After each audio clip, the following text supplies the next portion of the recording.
അപ്പം ഗായ്സ് രാവിലെ തന്നെ ഏകദേശം 5:52 നേരമൊക്കെ വെളുത്ത് വരുന്നതേ ഉള്ളൂ.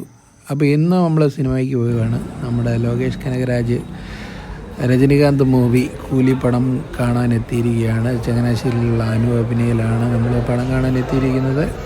അപ്പം പോസ്റ്ററൊക്കെ കണ്ട് നമ്മൾ ഏകദേശം 6:15 അനുവിൻ്റെ ഷോ. നല്ല തിരക്കൊക്കെ ഉണ്ട്. തിരക്കെന്ന് പറഞ്ഞാൽ ഫുള്ളാണ്. ഇപ്പം പഴയ പോലെ ഇടിച്ച് ചെയ്യുന്ന ടിക്കറ്റൊന്നും എടുക്കേണ്ട കാര്യമില്ല. അഭിനയൊക്കെ അടിപൊളിയാക്കിയിട്ടുണ്ട്. അപ്പോൾ നമ്മൾ രാവിലെ തന്നെ ഒരു ചായയൊക്കെ മേടിച്ച് നേരെ അങ്ങ് കയറാമെന്ന് വിചാരിച്ചു. അപ്പം റിവ്യൂ നമുക്ക് ബാക്കി കണ്ടിട്ട് പറയാം.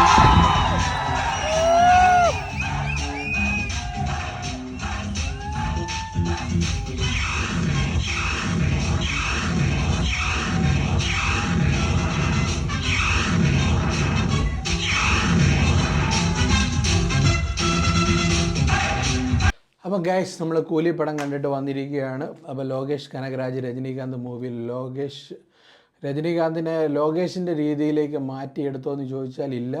രജനീകാന്തിൻ്റെ സ്റ്റൈല് അത് അപ്പടിയെ എനിക്കറിയാം. ലോകേഷ് ഏതോ ഇൻ്റർവ്യൂവിൽ പറഞ്ഞു കമലഹാസൻ്റെ ഫാനാണെന്ന്. എന്നാൽ എനിക്കങ്ങനെ തോന്നുന്നില്ല കമലഹാസൻ്റെ മാത്രം ഫാനാണെന്ന്. കാരണം രജനീകാന്തിൻ്റെ പഴയ സാധനമൊക്കെ ഇല്ല, ഇങ്ങനെ ബീഡി ഇങ്ങനെ ഇടുന്ന സീനൊക്കെ ഇല്ലേ, അതൊക്കെ ഒരു രക്ഷയില്ലാതെ ക്ലാസ്സായിട്ട് നമുക്ക് എടുത്തു വച്ചിട്ടുണ്ട്.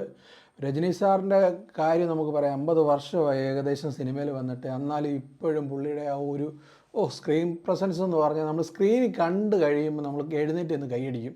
അതുപോലെ ലോകേഷ് അത് ചെയ്തു വെച്ചിട്ടുണ്ട്. പിന്നെ സിനിമയെക്കുറിച്ച് പറയുകയാണെങ്കിൽ കഥയൊന്നും ഇപ്പം പറയാനുള്ള ഒരു സാഹചര്യമല്ല. ഇത് സ്പോയിലറായി പോകുന്നതുകൊണ്ട് അതിനെപ്പറ്റി ഒന്നും പറയുന്നില്ല. പിന്നെ നമുക്ക് പറയേണ്ടത് നാഗാർജുന സാർ. നാഗാർജുന സാർ എൻ്റെ മോനെ ഒരു വില്ലൻ എന്ന് പറഞ്ഞാൽ இந்த மாதிரி സ്റ്റൈലിഷ് വില്ലനെ பார்த்தது முடியாது. அந்த மாதிரி ഒരു സ്വാഗ് എന്നെ പറയണമെന്ന് അറിയത്തില്ല. അതുമാതിരി പുള്ളി പണി വെച്ചിരിക്കെ.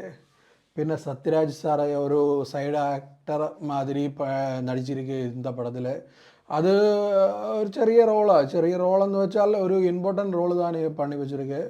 നിങ്ങളൊരു ലോകേഷ് സിനിമാറ്റിക് യൂണിവേഴ്സിൽ വിശ്വസിക്കുന്ന ആളാണോ, ഇഷ്ടപ്പെടുന്ന ആളാണോ എങ്കിൽ ഈ പടവും നിങ്ങൾക്ക് ഇഷ്ടപ്പെടും. അന്തമാതിരി പണി വെച്ചിരിക്കുക ഈ സിനിമ. പിന്നെ എടുത്തു പറയേണ്ടത് കന്നഡ ആക്ടർ ഉപേന്ദ്ര റാവു.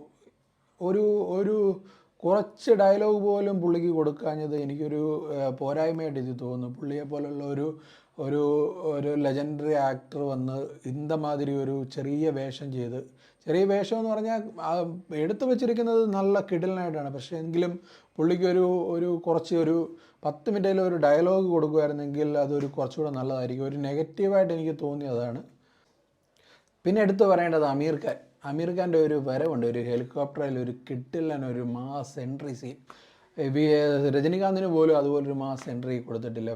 ലോകേഷ് കനകരാജ് പടത്തിൽ തന്നെ നമ്മുടെ ഏത് പടമാണ്, വിക്രം പടത്തിലെ സൂര്യ വരുന്ന ഒരു സീനില്ലേ, അന്തമാതിരി അതുക്ക് മേലെ പണി വെച്ചിരിക്കുക ഒരു അമീർ ഖാൻ്റെ ഒരു ഇൻട്രോ. കിഡിലൻ ഇൻട്രോ എന്ന് പറഞ്ഞാൽ മാസ് ഇൻട്രോ. പിന്നെ അതിൻ്റെ അത് കഥാപാത്രങ്ങളായിട്ട് വരുന്ന ശ്രുതിഹാസനുണ്ട്. ശ്രുതിഹാസന് ത്രൂ ആയിട്ട് പടത്തിലെ ഉണ്ട്. ഒരു സ്റ്റോറി ലൈനിൽ വരുന്ന ഒരു ക്യാരക്ടറായിട്ടാണ് വരുന്നത്. ശ്രുതിഹാസൻ സത്യരാജ് സാറുടെ മകളായിട്ടാണ് കാണിക്കുന്നത്. പിന്നെ എടുത്തു പറയേണ്ടത് സൗബിനിക്ക. എൻ്റെ മോനെ സൗബിൻ ഇൻ്റർനാഷണൽ ലെവലിൽ ഒരു എൻട്രി കിട്ടിയിരിക്കുന്ന പോലെ ഒരു റോളാണ് ലോകേഷ് സൗബിനിക്കായ്ക്ക് കൊടുത്തിരിക്കുന്നത്.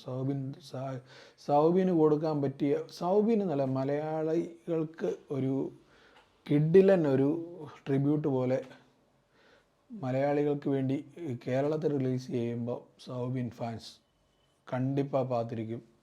സൗബിൻ ഫാൻസ് മലയാളികൾക്കെല്ലാം സൗബിൻ ഒരു രക്ഷയില്ല. വില്ലൻ എന്ന് പറഞ്ഞാൽ ഇന്തമാതിരി വില്ലൻ, ഒരു രക്ഷയില്ല, ഒന്നും പറയാനില്ല. സൗബിനിക്ക ഹാറ്റ്സ് ഓഫ് യു. പിന്നെ ക്യാമറ ഒരു രക്ഷയില്ല, എല്ലാം മലയാളികളെ കൊണ്ട്. പിന്നെ നമ്മുടെ ബാബുരാജിന് ഒരു ഡയലോഗ് പോലും കൊടുക്കാഞ്ഞത് ഭയങ്കര കഷ്ടമായി പോയി. என்ன ലോകേഷ് സാർ இந்த மாதிரி பண்ணி வச்சிருக்க, ബാബുരാജിങ്ക നല്ല ആക്ടർ താൻ, എതുക്ക് ഒരു ഡയലോഗ് കൊടുക്കാൻ. എനിക്ക് അത് ഭയങ്കര മോശമായി പോയി കേട്ടോ. നിങ്ങളൊരു ലോകേഷ് സിനിമ ഫാൻസ് ആണെങ്കിൽ നിങ്ങൾക്ക് ഈ പടം വർക്കാവും. എനിക്ക് പേഴ്സണലി വർക്കായിട്ടുണ്ട്, ഇഷ്ടപ്പെട്ടു, പടം കൊള്ളാം. ഒരു ഒരു ഒരു 3 മണിക്കൂർ എങ്ങനെ പോകുന്നതെന്നറിയാത്ത ഒരു ഫീലിൽ ഗുഡ് മൂവി എന്ന് പറയാവുന്ന ഒരു മൂവിയാണ്. അപ്പം വീഡിയോ ഇഷ്ടപ്പെട്ടാൽ ലൈക്ക് ചെയ്യാനും ഷെയർ ചെയ്യാനും ചാനൽ സബ്സ്ക്രൈബ് ചെയ്യാനും മറക്കരുത്. Thank you for watching.